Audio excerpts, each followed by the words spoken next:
আসসালামু আলাইকুম। আজকে আমি আপনাদের সাথে আমার আম্মুর হাতের খুবই অল্প মশলার লাউ রান্নার রেসিপি শেয়ার করে দেখাবো। এখানে একটি প্যানে পরিমাণ মতো তেল নিয়ে আমি এখানে পেঁয়াজটা ভালো করে গোল্ডেন ব্রাউন করে ভেজে নেব। তারপর এখানে কিছুটা পরিমাণে লবণ দিয়ে দিয়েছি যাতে করে পেঁয়াজটা একটু সফট হয়ে যায়।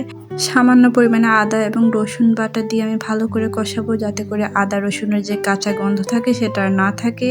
তারপর আমি এখানে পানি দিয়ে গুঁড়া মশলাগুলো দিয়ে দিব। ধনিয়া, জিরা, হলুদ হাফ চামচ করে আমি দিয়েছি। তারপর আমি এগুলোকে অনেকক্ষণ ধরে একটু কুক করে নিব। এরপর আমি এখানে কিছু পরিমাণে চিংড়ি মাছ আর এক পিস মাছ দিয়ে নিয়েছি, যে কোনো মাছই আপনারা ইউজ করতে পারবেন। তারপর যখন মাছটা সিদ্ধ হয়ে যাবে আমি এখানে কেটে রাখা লাউগুলোকে দিয়ে দিব। দিয়ে আমি মাছটার কাঁটাটা বেছে তারপর আমি আবার লাউয়ের সাথে মিক্স করে দিব। সাথে আমি ঝালের জন্য কিছুটা পরিমাণে কাঁচামরিচ অ্যাড করেছি। আর আমরা তো সবাই জানি লাউ আমাদের জন্য কতটা উপকারী। লাউ আমাদের হজমের জন্য খুব উপকারী। গ্যাস্ট্রিক বা কোষ্ঠকাঠিন্য থাকলে তাদের সমস্যা কমাতে অনেক সাহায্য করে। হার্টের জন্য খুবই উপকারী। কোলেস্টেরল নিয়ন্ত্রণ রাখতে সাহায্য করে।